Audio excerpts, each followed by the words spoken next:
ചലച്ചിത്ര അക്കാദമി, സാഹിത്യ അക്കാദമി, ചലച്ചിത്ര വികസന കോർപ്പറേഷൻ, സാംസ്കാരിക ക്ഷേമനിധി board, Lalithakala academy, Sangeetha Nataka academy, folklore academy, Vyloppilli സംസ്കൃതി ഭവൻ, ഭാരത് ഭവൻ തുടങ്ങിയ സാംസ്കാരിക സ്ഥാപനങ്ങളിലെല്ലാം ചുമതലയുള്ള ആളുകൾ സ്ഥാനം ഒഴിഞ്ഞ്, അപ്പോൾ ഈ സ്ഥാപനങ്ങളിലേക്കൊക്കെ ആളുകളെ നമ്മൾ പുതിയതായി നിയോഗിക്കേണ്ട ഒരു ചുമതലയിലും ഉത്തരവാദിത്തത്തിലുമാണ് നമ്മളുള്ളത്. അതുമായി ബന്ധപ്പെട്ട നടപടിക്രമങ്ങളുടെ അവസാന ഘട്ടത്തിലാണ്.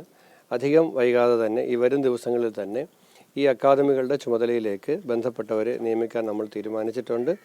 അത് അധികം വൈകാതെ തന്നെ അത് നിലവിൽ വരും. അല്ല, ഞാനതൊന്ന് ചോദിച്ചത് നന്നായി. ഒന്നൊരു ക്ലാരിഫിക്കേഷനും കൂടി. പലപ്പോഴും തലപ്പത്ത് ആൾ വന്നിട്ടില്ല, അക്കാദമിയുടെ പ്രവർത്തനം അനിശ്ചിതത്വത്തിൽ എന്നൊക്കെയുള്ളൊരു വാർത്ത വരുന്നു. പല ആളുകളും ധരിക്കുന്നത് ഇവിടെ എത്തുമ്പോൾ ഞാൻ ചുമതല ഏറ്റെടുത്ത സമയം മുതലും ഇതിനു മുമ്പും ഒരു ചലച്ചിത്രങ്ങളൊക്കെ കാണുന്ന അക്കാദമിയുമായി ബന്ധപ്പെട്ടൊക്കെ കാര്യങ്ങളിലൊക്കെ അറിയുന്ന ഒരാളെന്ന നിലയിൽ എനിക്ക് ഇവിടുത്തെ പ്രവർത്തനങ്ങൾ നേരത്തെ അറിയാമായിരുന്നു. ഈ അക്കാദമിയുടെ മുൻ ചെയർമാൻ പോയപ്പോൾ അക്കാദമിയുടെ താക്കോല് പൂട്ടി എന്നെ ഏൽപ്പിച്ചു. ഇനി പുതിയ ചെയർമാൻ വരുമ്പോൾ ഞാൻ താക്കോല് നൽകി അദ്ദേഹം വന്ന് ഇത് തുറന്ന് പ്രവർത്തിക്കണം എന്ന നിലയിലൊരു സംശയമുണ്ട്. അങ്ങനെയല്ല, നമ്മൾ വന്നപ്പോൾ തന്നെ ഇതിനെല്ലാം ഒരു കലണ്ടറുള്ള കാര്യം നേരത്തെ അറിയാവുന്നതുകൊണ്ട് ഇപ്പോൾ short film, documentary short film ഫെസ്റ്റിവലാണ്. അതിന് 1000 അധികം എൻട്രി വന്നിട്ടുണ്ടായിരുന്നു. അത് ഓരോ കാറ്റഗറിയിലുള്ള ആ സിനിമകൾ കാണുന്നതിന് വേണ്ടിയിട്ട് വ്യത്യസ്തമായ സെലക്ഷൻ കമ്മിറ്റിയെ തിരഞ്ഞെടുത്ത് അവരാ ചിത്രങ്ങൾ കണ്ടുകൊണ്ടിരിക്കുകയാണ്. 25-ാം തീയതി മുതൽ തന്നെ ആ international documentary short film festival ആരംഭിക്കും. അത് 25 തന്നെ വെക്കാൻ കാര്യം, ഈ മാസം പൂർത്തിയായി വരുന്ന സിനിമകൾക്ക് മാത്രമാണ് ഓസ്കാറിലേക്ക് എൻട്രി ഉണ്ടാവുക. ഒക്ടോബറിലായി പോയാൽ നമുക്ക് അവാർഡ് കിട്ടുന്ന സിനിമയ്ക്ക് ഓസ്കാറിലേക്കുള്ള എൻട്രി നഷ്ടപ്പെടുമെന്നുള്ളത് കൊണ്ടാണ് സെപ്റ്റംബർ 25 തന്നെ നമ്മൾ അത് ആരംഭിക്കാൻ തീരുമാനിച്ചിട്ടുണ്ട്. ആ ദിവസം തന്നെ അതിൻ്റെ എല്ലാ മറ്റ് അനുബന്ധ ക്രമങ്ങളും അക്കാദമിയിലൊരു നിരന്തരമായി പ്രവർത്തിക്കുന്ന മിടുക്കരായ ആളുകളുടെ ഒരു നല്ല ടീം ഇവിടെയുണ്ട്. യഥാർത്ഥത്തിൽ അവരാണ് ഇതെല്ലാം നടത്തുന്നത്. അതിന് നേതൃത്വം കൊടുക്കുന്നവർ മാത്രമാണ് ഈ ഭരണസമിതിയിലേക്ക് വരുന്നവർ. അവർ നല്ല നിലയിൽ നേതൃത്വം കൊടുക്കണം, ഗവൺമെൻറ് അതിന് പിന്തുണ കൊടുക്കണം. പക്ഷേ ടെക്നിക്കലായി ഇത്തരം കാര്യങ്ങളെല്ലാം സമയബന്ധിതമായി തീർക്കുന്ന ഒരു നല്ല സിസ്റ്റം വർഷങ്ങളായി ഇവിടെ പ്രവർത്തിക്കുന്നുണ്ട്. അവരാണ് ഇതിനെ നല്ല നിലയിൽ മുന്നോട്ട് കൊണ്ടുപോകുന്നത്. ചലച്ചിത്രമേളയുമായി ബന്ധപ്പെട്ട ഒരു വാർത്ത ഇന്നലെ വന്നു. അത് സിനിമ കാണുന്നത് നിർത്തിവെച്ചു, അധ്യക്ഷന്മാരില്ലാത്തതുകൊണ്ടാണെന്ന് അങ്ങനെ വന്നു. സിനിമയ്ക്കുള്ള നോട്ടിഫിക്കേഷൻ ഇന്ന് ഇറങ്ങുന്നതേ ഉള്ളൂ. ഇന്നിറങ്ങാൻ പോകുന്ന സിനിമ കാണുന്നത് ഇടയ്ക്ക് വെച്ച് നിർത്തി എന്ന വന്ന വാർത്ത, അത് തിരുത്തണമെന്ന് ഞാൻ വിനീതമായിട്ട് അഭ്യർത്ഥിക്കുകയാണ്. 40 ദിവസത്തെ സമയമുണ്ട്. അപ്പോൾ അതിനിടയിൽ ഈ സിനിമ, അപ്പോൾ ഇതിൻ്റെ ജൂറി നമ്മൾ വെക്കും. അത് ജൂറി വെക്കണമെങ്കിൽ ഈ സിനിമ വരണമല്ലോ.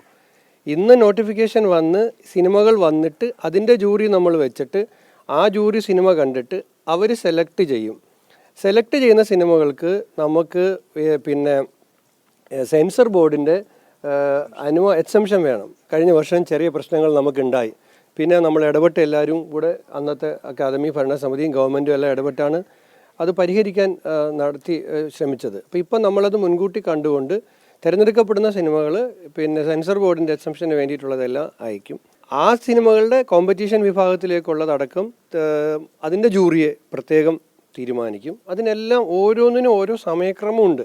ആ സമയക്രമം ഒന്നും തന്നെ മാറിയിട്ടില്ല. ഇപ്പം നോട്ടിഫിക്കേഷൻ ക്ഷണിച്ചത് മുൻവർഷത്തെ അപേക്ഷിച്ച് 10 ദിവസം മുന്നേയാണ്. ഈ വർഷം 10 ദിവസം കഴിഞ്ഞിട്ട് വേണമെങ്കിൽ മതിയായിരുന്നു. പക്ഷേ നമുക്ക് നമ്മുടെ ഡേറ്റും നമ്മളാക്കി ഡിസംബർ 11 മുതൽ 18 വരെ IFFKയുടെ ഡേറ്റും തീരുമാനിച്ചിട്ടുണ്ട്. നമ്മൾ ഈ സെപ്റ്റംബർ അവസാനത്തോടു കൂടി നമ്മുടെ ഈ 25 ചലച്ചിത്ര അവാർഡ് ജൂറിയെ തീരുമാനിച്ച് അതിൻ്റെ സിനിമ വന്നു കഴിഞ്ഞു. ഇവിടെ ആ സിനിമ കാണാനുള്ള ജൂറിയെ തീരുമാനിച്ചു കഴിഞ്ഞാൽ 25 ചലച്ചിത്ര അവാർഡ് നമുക്ക് കൊടുക്കാൻ കഴിയും.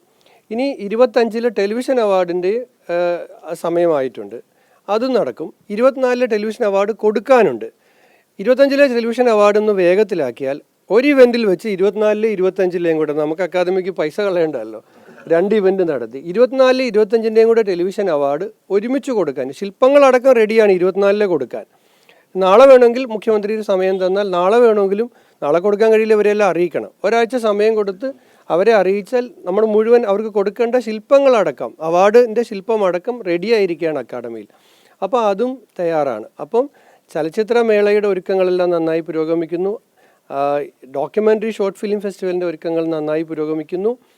ചലച്ചിത്ര അവാർഡ് ഒരെണ്ണം കൊടുക്കാൻ റെഡിയായിരിക്കുന്നു, 2 എണ്ണത്തിനുള്ള എൻട്രി വന്നു കഴിഞ്ഞു, അതിന് സിനിമയുടെ എൻട്രി വന്നു കഴിഞ്ഞു, അതിനുള്ള ജൂറി വരും, ആ ജൂറി തീരുമാനിക്കും, നല്ല നിലയിൽ പോകും. നിങ്ങളെല്ലാം നൽകുന്ന പിന്തുണയ്ക്ക് ഞാൻ നന്ദി പറയുകയാണ്. കാരണം അങ്ങനെ നിങ്ങൾ ജാഗ്രതയോടുകൂടി നിൽക്കുന്നത് കൊണ്ടാണ് അതുപോലെ ജാഗ്രതയോടുകൂടി ഈ പ്രവർത്തനങ്ങളെ നമുക്ക് മുന്നോട്ട് കൊണ്ടുപോകാൻ കഴിയുന്നത്. അതേസമയം തന്നെ അക്കാദമിയുടെ ചെയർമാനും അനുബന്ധ ഭാരവാഹികളും ജനറൽ കൗൺസിലും എക്സിക്യൂട്ടീവും എല്ലാം വന്നിട്ട് അവർക്ക് ഈ കാര്യങ്ങൾ നന്നായി അവർ വരുന്നത് കൊണ്ട് ഇതിനൊരു തടസ്സം ഉണ്ടാകാതിരിക്കാൻ വേണ്ടിയിട്ട് മന്ത്രി എന്ന നിലയിൽ ഞാനും അക്കാദമിയിലെ ഇതിൻ്റെ ചുമതലയുള്ളവരെല്ലാം കൂടെ ഈ ഗ്യാപ്പ് ഒരു പ്രശ്നമില്ലാത്ത രൂപത്തിൽ നന്നായി പരിഹരിച്ചിട്ടുണ്ട്. അതുകൊണ്ട് IFFK മറ്റൊരാശയക്കുഴപ്പമുണ്ടായി, IFFK നമ്മൾ കൊച്ചിയിലേക്ക് കൊണ്ടുപോകുന്നു എന്നുള്ളത്.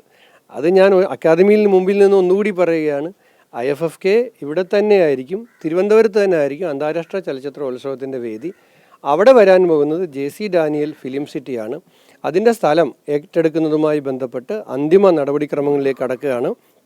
സ്ഥലം ഏറ്റെടുത്തു കഴിഞ്ഞാൽ സർക്കാർ 100 ദിനം തികയ്ക്കുന്നതിന് മുമ്പ് തന്നെ JC ഡാനിയൽ ഫിലിം സിറ്റി അവിടെ അതിൻ്റെ പ്രവർത്തനവും ആരംഭിക്കാൻ കഴിയുമെന്നാണ് വിചാരിക്കുന്നത്.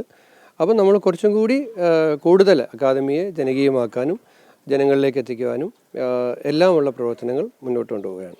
മലയാളത്തിൽ പ്രതിഭാ ദാരിദ്ര്യം ഉള്ള ഒരു സ്ഥലമല്ലോ കേരളം. മലയാള സിനിമയിൽ ഒരുപാട് പ്രതിഭകളുണ്ട്. അപ്പോൾ അതിൽ ഇതൊരു സംഘാടകത്വവും കൂടെ ആവശ്യപ്പെടുന്ന ഒരാളാണ്. മികച്ച സംവിധായകർ മികച്ച സംഘാടകരാകണമെന്നില്ല.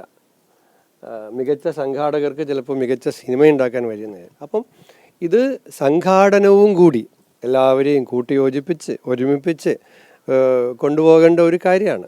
ഞങ്ങളൊക്കെ പറയുന്ന സഹായിക്കുന്നവരാണ് ഗവൺമെൻറ്. അപ്പോൾ അക്കാദമി എല്ലാവരും ഒരുമിച്ച് കൊണ്ടുപോകുന്ന കഴിയുന്ന തരത്തിലുള്ള നല്ല നേതൃത്വം, അത് 10-12 പേരൊക്കെ ഉണ്ട്. അതിൽ നിന്ന് ഒരാൾ വരും, അവർ ഉടനെ വരും, വൈകില്ല. ഇനി അത് അതിൻ്റെ ലാസ്റ്റ് മിനിറ്റിലാണ്.